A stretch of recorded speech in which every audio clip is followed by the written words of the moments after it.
दोस्तों नमस्कार, मेरा नाम डीएल कुशवाहा।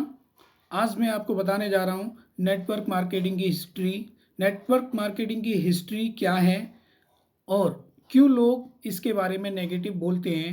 तो फर्स्ट ऑफ ऑल, जब भी अगर आपका कोई फ्रेंड आपको नेटवर्क मार्केटिंग के बारे में अगर बात कर रहा है, तो फर्स्ट ऑफ ऑल आप डिनाई करने से पहले एक बार उसकी हिस्ट्री बहुत जानना ज़रूरी है आप लोगों के लिए, क्या ये सही है या नहीं है। तो first of all you need to know history of network marketing, क्या इसके फैक्ट एंड फिगर हैं, हम बात करते हैं। चलिए 1934 की मैं बात करता हूँ। 1934 में कार्लिन वर्ग जो चाइना से थे, यूएसए में कैलिफोर्निया विटामिन्स हेल्थ सप्लीमेंट का एक प्रोडक्ट स्टार्ट किया था उन्होंने, जिसको एक नेटवर्क मार्केटिंग जो आज की इंडस्ट्री है, डायरेक्ट सेलिंग इंडस्ट्री के द्वारा इस तरह से लोगों को कमीशन दे के स्टार्ट किया था। After 5 year the company name has been change.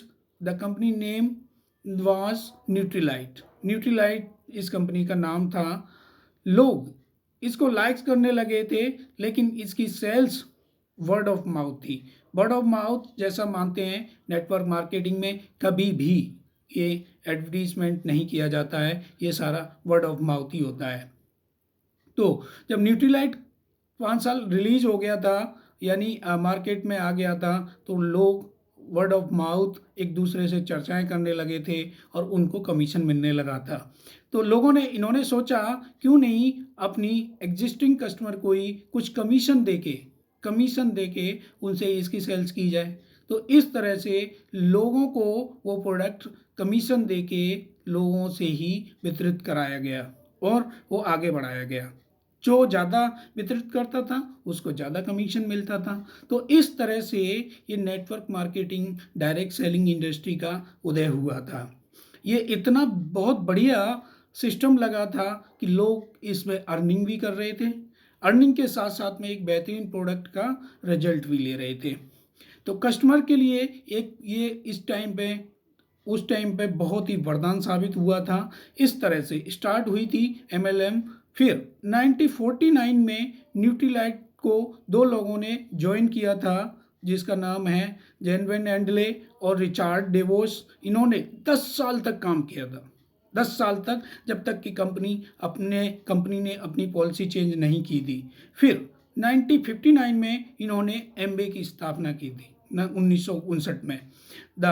ये अमेरिकन कंपनी थी और 1972 में इसकी ग्रोथ इतनी हुई थी, इतनी एक्सपोनेंशियल ग्रोथ थी कि 1994 में एमबे ने न्यूट्रीलाइट को ही खरीद लिया था।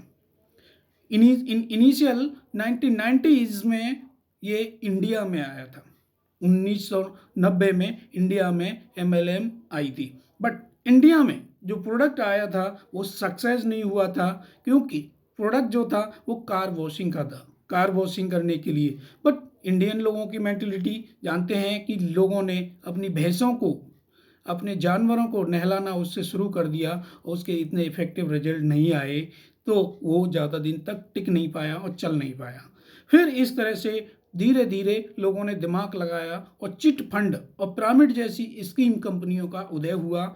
बहुत सारी ऐसी चिट फंड कंपनी आई जिसमें जैसे पूंजी स्कीम होती हैं, पैसा लगाओ, पैसा कमाओ, इन्वेस्टमेंट करो, इस तरह की बहुत सारी कंपनियां जो आज भी हज़ारों में चल रही हैं, ऐसी कंपनियों का उदय हुआ और उन कंपनियों ने काफ़ी लोगों को लूटा और काफ़ी लोगों को लूटते 1 साल में 2 साल में वाइंड अप करके चली गई। इवन आज की डेट में भी बहुत सारी हज़ारों कंपनियां हैं, मैं नाम नहीं बताऊंगा, जो सारी कंपनियां इस तरह की पूंजी स्कीम और चिट फंड जैसी कंपनी 1 लाख में इन्वेस्टमेंट में, या फिर आप 200-300 की आईडी लगाओ, ज़िंदगी भर इनकम आएगी, इस तरह की बहुत सारी कंपनियां आज भी चल रही हैं। अगर दोस्तों आप अपना समय बर्बाद इस तरह की कंपनियों में अगर कर रहे हो, तो मैं आपको रिक्वेस्ट करूंगा कि आप अपना टाइम वेस्ट नहीं करें, क्योंकि टाइम ही पैसा है। क्योंकि अगर आप टाइम दे रहे हैं तो इससे ज़्यादा आपके लिए कुछ नहीं है। तो बेहतर है कि अगर एक्चुअल में अगर किसी कंपनी में आप जुड़ना चाहते हो, तो आई विल रिकमेंड यू, मैं किसी कंपनी का नाम नहीं लूँगा, लेकिन I will recommend you product based company. क्योंकि प्रोडक्ट बेस्ड कंपनी में आपको केवल प्रोडक्ट आप जो पैसा दे रहे हो उसके बदले में आपको एटलीस्ट प्रोडक्ट मिल रहा है। अंडरस्टूड। तो आपको ऐसा नहीं है कि 1 लाख आज जमा कर दो, या फिर आप बिटकॉइन और वट एवर, बहुत सारी ऐसी कंपनियां हैं आपने देखा जो जिनको अभी लीगली नहीं है इंडिया में, जो कहते हैं कि अभी इनकी कोई प्रोडक्ट बेस ही नहीं है, थर्ड पार्टी प्रोडक्ट ले रही हैं, इनकी कोई मैन्युफैक्चरिंग यूनिट नहीं है। बहुत सारी ऐसी जो अभी गाइडलाइन आई है, अभी आप वो गाइडलाइन के अकॉर्डिंग देख सकते हो। और गाइडलाइन को छोड़ो, आने वाली टाइम में गवर्नमेंट बहुत ही स्ट्रिक्ट हो रही है और ऐसी कंपनियों का तो बंद होना तय है। तो इसीलिए बेहतर यही होगा कि आप एक प्रोडक्ट बेस्ड कंपनी में, किसी भी बेहतर से बेहतर कंपनी में आप जुड़ जाइए। ये प्रोफेशन आज की डेट में बहुत बड़ा अच्छा प्रोफेशन बन गया है और बहुत अच्छा सोर्स ऑफ इनकम बन गया है। अगर आपने कोई प्रोडक्ट बेस्ड कंपनी ज्वाइन किया है तो आने वाले 2 से 3 साल, अगर 4 साल 5 साल तक अगर मेहनत कर लेते हो तो शायद मुझे नहीं लगता कि आगे चल के आपको मेहनत करने की ज़रूरत है। आप अपना रिटायरमेंट सुरक्षित कर सकते हो, आप अपना, कहते हैं ना कि एक